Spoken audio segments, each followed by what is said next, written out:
Good morning, Rax. Today is Tuesday, June 9th, and today is National Goggle Duck Day.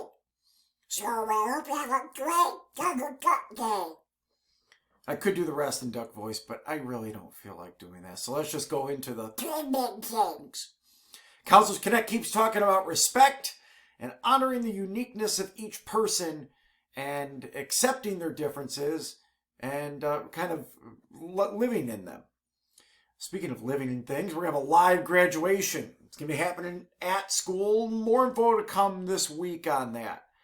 We just have one more week of classes left, but there is still time to pass the year. Now, many of you listening to this, you've been doing great with your work here on our distance learning format, but push others. Everybody's in a different position. It doesn't mean it's been easy, but get them to that finish line because it's going to feel a whole lot better when they do. Last thing, our happy birthday goes out to Johnny Depp. That's our birthday. I don't have any others from Rax. But that's all we got for this Tuesday. Have a great day, Rax.